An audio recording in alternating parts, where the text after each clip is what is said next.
এত দেরি হলো হেমন্ত সোরেনের পুলিশের কাছ থেকে রিপোর্ট কালেক্ট করতে। এই রাজ্য সরকারের আন্ডারে অনেক পোস্টমর্টম রিপোর্ট নিজেদের ডাক্তার যে সার্জেনরা বা যে হসপিটাল পোস্টমর্টম করে কতবার রিপু করতে হয়েছে আপনারা এই সরকারের নজির আছে। তো আমার মনে হয় আলাউদ্দিনের ফোনটাকে সুসাইড বলে চালানোর একটা অপচেষ্টা রাজ্য সরকার এবং ঝাড়খণ্ডের প্রশাসন মিলে করছে। হ্যাঁ, তো অভিষেক বন্দ্যোপাধ্যায়ের হেলিকপ্টার বিকল হলে সঙ্গে সঙ্গে ঝাড়খণ্ডের মুখ্যমন্ত্রীর হেলিকপ্টার তার জন্য পাঠিয়ে দেওয়া হয়। তাহলে এত যাদের সাথে সখ্যতা বা যে সরকারের সঙ্গে এত নিবিড় সম্পর্ক, তার একটা পিএম রিপোর্ট বের করতে কোনোদিন স্টেট টু স্টেট যদি লিওজো করতো, আমার মনে হয় 1 ঘন্টার মধ্যে রিপোর্টটা চলে আসতো। কেন আনেননি? কেন পুলিশ বলতে যাবে কেন যেটা পুলিশ যখন তার নির্বিকার বহরমপুরের এসপি সহ বেলডাঙ্গার পুলিশ প্রশাসন যখন 7 ঘন্টা ধরে একটা NH-12 যখন অবরুদ্ধ হয়ে আছে, যখন তাদের থামাতে পারছে না, তখন তো এটা সামনে আনলেই তো আমার মনে হয় সঙ্গে সঙ্গে এটা জল হয়ে যেত বা রাস্তা অবরোধ উঠে যেত। দুই বিধায়ক বেলডাঙ্গা এবং রেজিনগরে তারা সাংবাদিক বৈঠক করে বলছে এই গোটা ঘটনার পিছনে যারা যারা গ্রেপ্তার হয়েছে কার্যত আপনার দিকে ইঙ্গিত করছে অনুষ্ঠানী এবং এই গুজবের পিছনে। দেখুন, এইসব MLA-দের কথার আজকে মুখ ফুটেছে। এরা সারা বছর 2021 সালের 2রা মে তারাও MLA হয়েছে, আমিও MLA হয়েছি।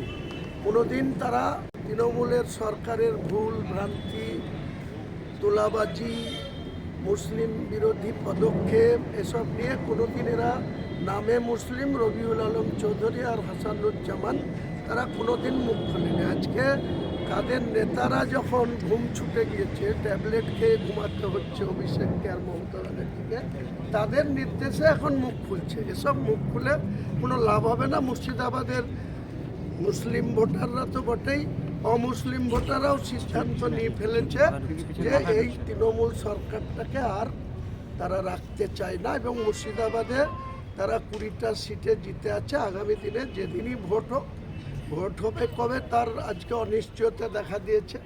আমরা জানতাম যে SIR-এর যে প্রক্রিয়া সেটা যদি পাবলিশ যে লিস্ট আছে, যে ড্রাফটিং লিস্ট টাঙানো আছে, সেটা যদি ফাইনাল লিস্টটা পরিণত হয় তাহলে হয়তো যথাসময়ে এপ্রিলের মধ্যে ভোট হবে। সেটাও আজকের দিনে অনিশ্চয়তা দেখা দিয়েছে। যদি ইলেকশন কমিশন সঠিক সময়ে পাবলিশ না করতে পারে ফাইনাল লিস্ট, তাহলে নির্বাচনটাই হবে না। দেখবেন 356 অটোমেটিক 5 মে রাত্রি 12টার সময় লাগু হয়ে যাবে। তখন এই পুলিশ, তখন এই মমতা ব্যানার্জি কোথায় যাবে, কোথায় কলঙ্ক বুঝতে বামেরা নতুন স্ট্র্যাটেজি নিচ্ছে, সেখানে চাকরিদের দাঁড় করাবে এবং জোট সঙ্গীদের জন্য কিছু ছেড়ে রাখছেন। আপনাদের এক্ষেত্রে ভূমিকা কি, মানে এদের বক্তব্য নিয়ে কী বলবেন? আমি এই মুহূর্তে কোনো রাজনৈতিক দলের কি তাদের নিজস্ব পলিসি হবে, কোথায় কাকে তিনারা প্রার্থী করবেন, কার সঙ্গে তিনারা আসবেন না আসবেন, সেটা তিনাদের ব্যাপার। আমি ওপেন বলেছি যে বর্তমান যে সরকারটা রয়েছে সেই সরকারটা দুর্নীতিতে ডুবে গেছে। মানুষ এই সরকারের আবার পরিবর্তন চাইছে। 2011 সালে 34 বছরের পরিবর্তন চেয়ে মমতা ব্যানার্জির নেতৃত্বে 182 দিয়েছিল আর ন্যাশনাল কংগ্রেসকে 42। সেই 42-এর মধ্যে হুমায়ুন কবির ছিল। আমাদের যে বিষয় সেটা হচ্ছে যে একেবারে রবিউল তিনি বলছেন, আপনার MLA রেজিনগরে তিনি বলছেন যে বিষয়টা সেটা হচ্ছে ভরতপুর ছেড়ে আপনি পালিয়ে এসেছেন, রেজিনগরে আপনাকে ওয়েলকাম, দেখি কত দম আছে, কত বড় নেতা হয়েছে, ভোটে দাঁড়ান। ওদের নেত্রীকে বলেছি আমি যে শুভেন্দুর কাছে 1956 ভোটে হেরে আমাদের মতো MLA-র সিগনেচার নিয়ে তিনি পরিষদীয় নেত্রী হয়ে গভর্নরের কাছে শপথ নিয়েছিলেন। তখন তিনি হেরেছিলেন 1956 ভোটে। এদের অনেক বইফোড় নেতা আছে, ববি হাকিমের মতো।